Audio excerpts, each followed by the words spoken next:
Entre a Terra e o Céu. Sétimo livro da coleção, A Vida no Mundo Espiritual. Ditado pelo espírito André Luiz e psicografado pelo médium brasileiro Francisco Cândido Xavier, em 1954. Capítulo 12. Estudando sempre.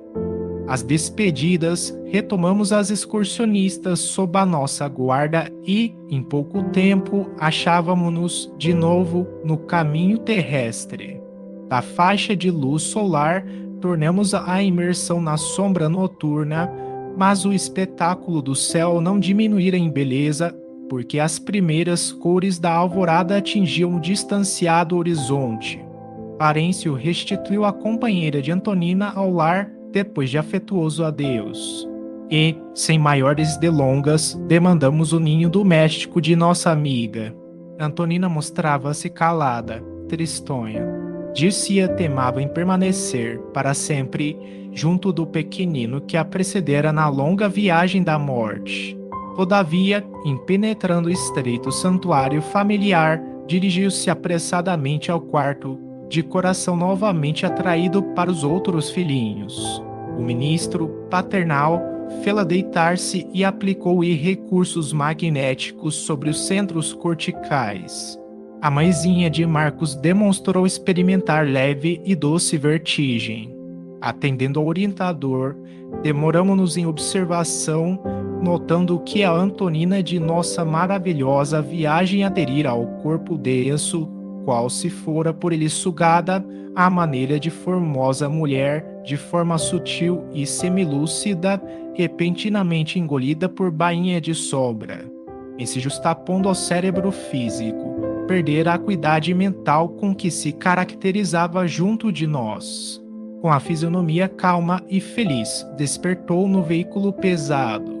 Contudo, Antonina não mais nos viu. Era agora simplesmente a mulher humana, nas cobertas agasalhantes do leito, acomodada à escuridão do recinto. Lembrava-se, sim, do passeio ao lar da benção, mas através de impressões a se esfumarem rápidas. Só a imagem do filhinho, tema central do seu amor, lhe persistia clara e movimentada na memória.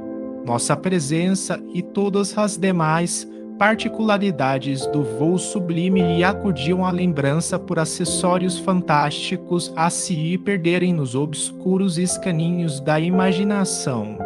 Como quem seleciona preciosidades, a consolada mãezinha procurava, ansiosa, nos arquivos da própria mente todas as palavras que ouvira do filho abençoado, buscando retê-las no escrínio do coração. Por isso, das valiosas observações de Clarencio, em poucos minutos não lhe restava na alma qualquer reminiscência. Antonina movimentou-se, fez luz e ouvimos-la pensar, vibrante.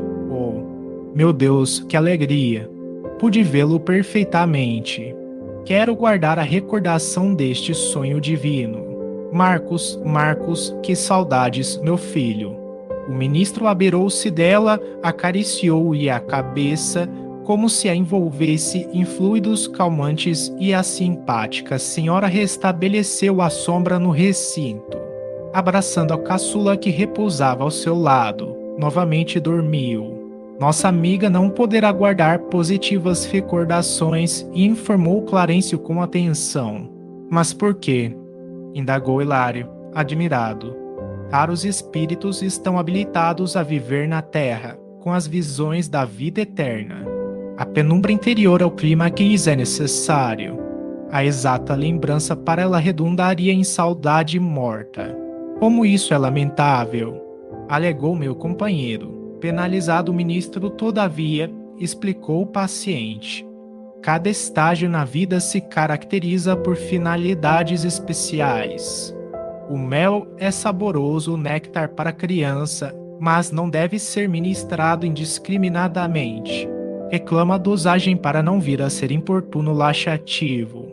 Contacto com o reino espiritual, enquanto nos demoramos no envoltório terrestre, não pode ser dilatado em toda a extensão, para que nossa alma não afrouxe o interesse de lutar dignamente até o fim do corpo. Antonina lembrar-se-á de nossa excursão, mas de modo vago, como quem traz no campo vivo da alma um belo quadro de esbatidos contornos. Recordar-se-á, porém, do filhinho mais vivamente o bastante para sentir-se reconfortada e convicta de que Marcos a espera na vida maior. Semelhante certeza seria doce alimento ao coração. O silêncio passou a dominar o recinto, mas Clarencio quebrou-o quase de imediato, convidando-nos a socorrer o velhinho que nos aguardava. Dormitava o ancião numa velha cadeira. "Se há sono?" perguntou Hilário, mais novo que eu na vida do além. "Sim", confirmou o instrutor, benevolente. "Na fase em que se encontra, Leonardo subordina-se a todos os fenômenos da existência vulgar. Não prescinde, assim, do repouso para refazer-se." Examinamos-o mais detidamente. Sem dúvida, o ancião trazia um veículo semelhante ao fosso, segundo os princípios organogênicos que presidem a constituição do corpo espiritual, contudo mostrava-se tão pesado e tão denso como se ainda envergasse a túnica de carne. Deixei a Hilário os pruridos de curiosidade que em outro tempo me assaltavam de inopino. Após lhe observar o aspecto desagradável, meu colega inquiriu sobre as razões de tal obscurecimento. O ministro não se fez rogado e explicou. O psicossoma, do grego psique, alma, espírito, e soma, corpo. O perispírito da definição espírita não é idêntico de maneira absoluta em todos nós, assim como na realidade não existem dois corpos físicos totalmente iguais. Cada criatura vive num carro celular diferente, apesar das peças semelhantes impostas pela lei das formas. No círculo de matéria densa, sofre a alma encarnada os efeitos da herança recolhida dos pais. Entretanto, na essência, a lei da herança funciona invariavelmente do indivíduo para ele mesmo. Detemos tão somente o que seja exclusivamente nosso ou aquilo que buscamos. Renascemos na terra junto daqueles que se afinam com o nosso modo de ser. O dipsômano não adquire o hábito desregrado dos pais, mas sim, quase sempre, ele mesmo já se confiava ao vício do álcool antes de renascer. E há beberrões desencarnados que se aderem àqueles que se fazem instrumentos deles próprios. Imprimindo grave em tono a voz, ponderou. A hereditariedade é dirigida por princípios de natureza espiritual. Se os filhos encontram os pais de que precisam, os pais recebem da vida os filhos que procuram. Lembrei-me repentinamente de alguns dos grandes gênios da humanidade que produziram filhos monstruosos ou medíocres. Mas, vindo ao encontro do meu pensamento, o orientador observou: no campo das grandes virtudes, os pais usam, por vezes, a compaixão reedificante, empenhando-se em tarefas de sacrifício. Temos no mundo mulheres e homens admiráveis que, consolidando qualidades superiores na própria alma, se dispõem a buscar afetos que permanecem à distância no passado, em tentativas heróicas de auxílio e reajustamento. Sorrindo, acrescentou: na família consanguínea ou na família humana, obtemos o que buscamos. Quem já acertou as próprias contas com a justiça pode confiar-se aos sublimes rasgos do amor. Em seguida, Clarencio deteve-se na contemplação do velhinho que repousava e continuou comentando, mais particularmente com Hilário: conforme a vida de nossa mente, assim vive nosso corpo espiritual. Nosso amigo entregou-se demasiado às criações interiores do tédio, ódio, desencanto, aflição e condensou semelhantes forças em si mesmo, coagulando-as desse modo, no veículo que lhe serve às manifestações. Daí, esse aspecto escuro e pastoso que apresenta. Nossas obras ficam conosco. Somos herdeiros de nós mesmos. Mas se nosso irmão trabalhasse, se depois da morte procurasse conjugar o verbo servir, Inquiriu meu colega, preocupado. Ah, indiscutivelmente o trabalho renova qualquer posição mental, gerando novos motivos de elevação e novos fatores de auxílio. O serviço estabelece caminhos outros que realmente funcionam como recursos de libertação. Por isso mesmo, o constante apelo do Senhor à ação e à fraternidade se estende junto de nós diariamente através de mil modos.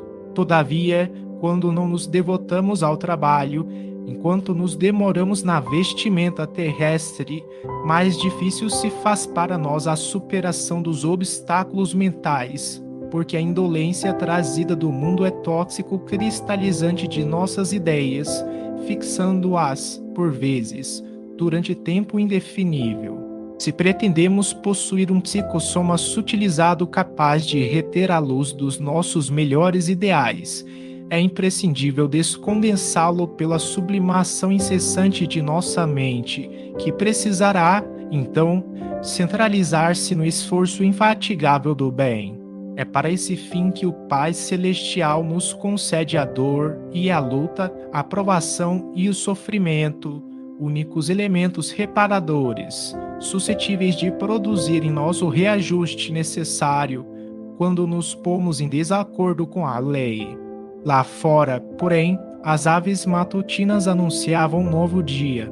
A tênue claridade da manhã penetrava o recinto. Clarencio lembrou que para socorrer o ancião ensandecido não dispensaríamos algum trabalho de análise da mente e, porque semelhante serviço demandaria talvez a cooperação de companheiros encarnados, que não deviam ser incomodados na paisagem diurna, o ministro convocou-nos à retirada. O prosseguimento da tarefa assistencial, desse modo, foi marcado para a noite seguinte.